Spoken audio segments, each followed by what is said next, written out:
কুত্তা মার্কা নির্বাচনের সময় 14 সালে আন্ডারপাস কোথায় গেল, ওভারপাস কোথায় গেল, এই রবীন্দ্রসঙ্গীত বহু শুনেছি। আওয়ামী লীগের সময় যে বক্তব্য দিয়েছে মন্ত্রী সাহেব সেটাই দিয়েছেন।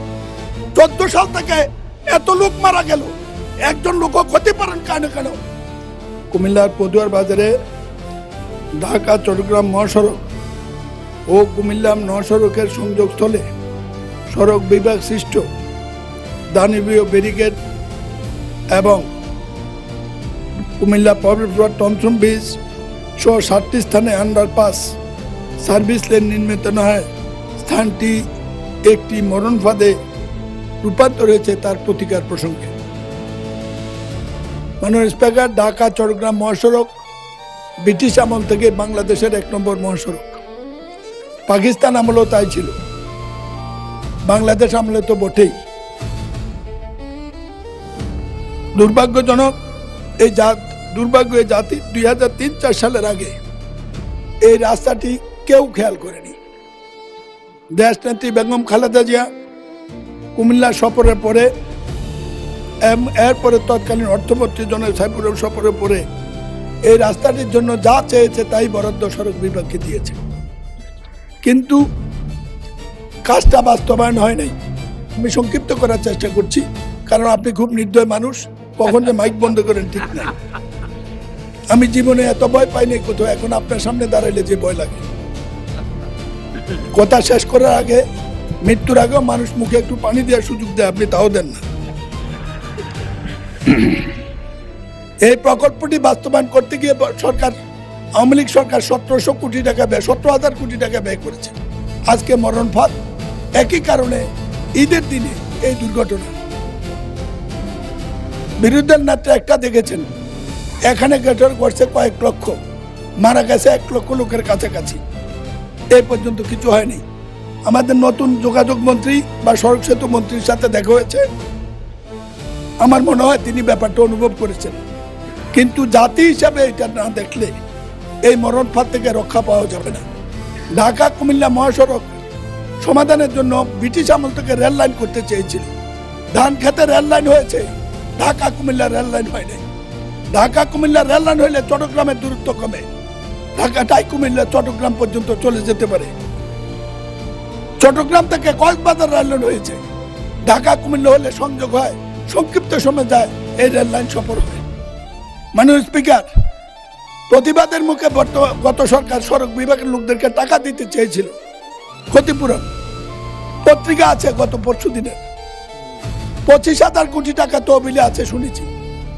আমার এলাকার এই 16,000 লোকের মধ্যে যাদের লাশও আমরা পাইনি, ভর্তা পেয়েছি, ভর্তা, তাদের কোনো পরিবারকে 10 টাকাও দেওয়া হয় নাই। একটি অমানবিক মরণ ফাঁদ। 50 বছর যাবত লড়াই করছি, কিছুই করতে পারিনি। আশা ছিল এই সংসদ আসলে কিছু করব। আজকে অন্তত প্রশ্নোত্তর আকারে এটা দিয়েছি, মাননীয় মন্ত্রীকে অবহিত করেছি, মাননীয় প্রধানমন্ত্রীকে সিঙ্গাপুর থেকে চিকিৎসার ব্যবস্থা চিঠি দিয়েছি। আমার এখন কুমিল্লা যেতে ভয় লাগে, কি জবাব দেব? আপনার মাধ্যমে সংসদের কাছে, আমার সরকারের কাছে এই জবাবটা জানতে চাই, কি জবাব দেব? মন্ত্রী সাহেবকে সফর করতে বলেছি, তিনি সচিব সাহেবকে পাঠিয়েছেন। আমি বলি, আপনি 3টা মন্ত্রী, এরকম সৌভাগ্য বাংলাদেশে এর আগে কারো হয় নাই। দয়া করে কুমিল্লা আসেন, আমাদেরকে বাঁচান, ভোটার ইজ্জতটা রক্ষা করতে দেন, বৃদ্ধ বয়স্ক মানুষকে জবাব দিতে দেন। লাশার মিছিল কতদিন আর বহন করবো একটু বলে দেন। ধন্যবাদ মাননীয় স্পিকার। মাননীয় সদস্য, আপনাকে ধন্যবাদ। মাননীয় সড়ক পরিবহন ও সেতু মন্ত্রী শেখ রবিউল আলমকে এ বিষয়ে একটি সংক্ষিপ্ত বিবৃতি প্রদানের জন্য আহ্বান জানাচ্ছি। বিসমিল্লাহির রহমানির রহিম। সম্মানিত সংসদ সদস্য যেটি উপস্থাপন করেছেন মহান সংসদে, তার পরিপ্রেক্ষিতে আমি অবগত করতে চাচ্ছি। ওখানে একটা ইউলুপ নির্মাণ কাজ চলমান আছে, ইতিমধ্যে অর্ধাংশ কাজ শেষ হয়েছে।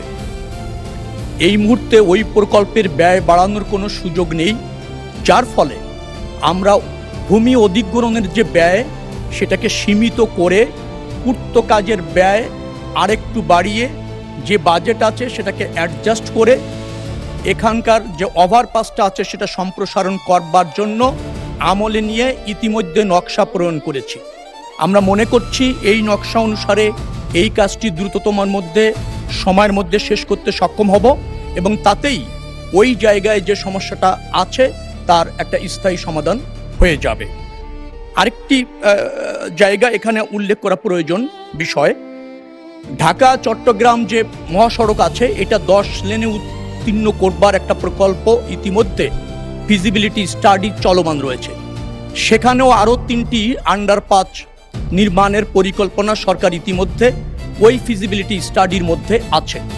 পাদুয়া বাজারে যে ইউলিপের কথাটা বলা হচ্ছে সেটিকে আবার আমরা ইন্টারসেকশন যেভাবে আছে তার অধীনেও আরও 2টি আপনার আন্ডারপাস নির্মিত হবে, যার ফলে 5টি আন্ডারপাস ওই অঞ্চলে নির্মাণের পরিকল্পনা ইতিমধ্যে সরকার গ্রহণ করছে। দ্রুততম সময়ের মধ্যে বিশদ নকশা আপনার প্রণয়নের কাজ চলছে। আমরা এরপরে ডিপিপি উপস্থাপন করে এই ব্যাপারে যে সমস্যাটা আছে তা সমাধান করতে ইতিমধ্যে পদক্ষেপ গ্রহণ করেছে সরকার। মাননীয় স্পিকার, যে কোনো সময় সবচেয়ে বেশি হতাশ হলাম আওয়ামী লীগের সময় যে বক্তব্য দিয়েছে মন্ত্রী সাহেব সেটাই দিয়েছেন। আমি প্রশ্ন করেছি 750 কোটির জায়গায় 17 কোটি টাকা 17,000 কোটি টাকা খরচ হলো বলে শুনছি। আন্ডারপাস কোথায় গেল, ওভারপাস কোথায় গেল, এবং অনুমোদিত ওভারপাসটি কেন হলো না?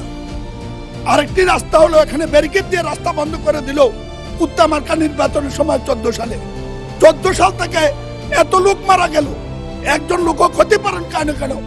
মন্ত্রী মহোদয় বলছেন ওভারপাস হবে, এক্সপ্রেস হয়ে হবে, এই রবীন্দ্রসঙ্গীত বহু শুনেছি। মানুষ পাক আমাদেরকে শান্তি মনে মরতে দেন। ওনার প্রত্যেকটি কথা সরকার সচিবরা যা বলে দিয়েছে, ওই যারা টাকা লুটপাট করেছে তারা শিখিয়ে দিয়েছে।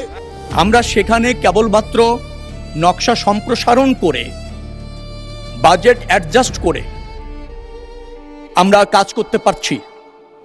আর এখন যে প্রকল্পটি নেওয়া হচ্ছে 10 লেন করবার ক্ষেত্রে ঢাকা চট্টগ্রাম মহাসড়ক, সেখানে কিন্তু ওই অঞ্চলের দুর্ঘটনা, ওই অঞ্চলে যানবাহন চলাচল ক্ষেত্রে যে শৃঙ্খলা, যে ইন্টারসেকশনগুলি আছে সেটা যাতে প্রচুর যানবাহনকে ম্যানেজ করতে সক্ষম হয়, যেহেতু পদুয়া বাজারের বেশ কিছু আপনার যুক্ত আছে ইন্টারসেকশন, সেটাকে পরিকল্পনা করে আগামী দিনে যে প্রকল্পটা যাচ্ছে সেখানে আছে। অর্থাৎ পূর্ববর্তী সরকারের আমলে যে প্রকল্পটা হয়েছিল সেই প্রকল্প যতটুকু সংশোধন করা দরকার ততটুকু আমরা করতে পারছি, এর বেশি ওই প্রকল্পে করা সম্ভব হচ্ছে না। সরকার নতুন এসেছে, নিশ্চয়ই মাননীয় সংসদ সদস্য তিনি আমাকে এই বিষয়ে জ্ঞাত করেছেন। আমি সেখানে সচিব এবং আমাদের সড়ক ও জনপথ অধিদপ্তরের দায়িত্বশীল কর্মকর্তাদের তাৎক্ষণিকভাবে পাঠিয়েছি। তারা সেখানে সরজমিনে দেখে আসছে, বেশ কিছু পদক্ষেপ আমরা নিচ্ছি। দ্রুততম সময়ের মধ্যে নিশ্চয়ই মাননীয় সংসদ সদস্য দৃশ্যমান কিছু দেখতে পাবেন। মাননীয় মন্ত্রী, এবার আমার প্রশ্ন, আপনি যেসব পদক্ষেপ নিতে যাচ্ছেন এতে কি মাননীয় সদস্য মনিরুল হক চৌধুরীর সমস্যার সমাধান হবে? এক কথা বলেন, ইয়েস অর নো। আংশিক হবে, আংশিক হবে। ধন্যবাদ মাননীয় মন্ত্রী।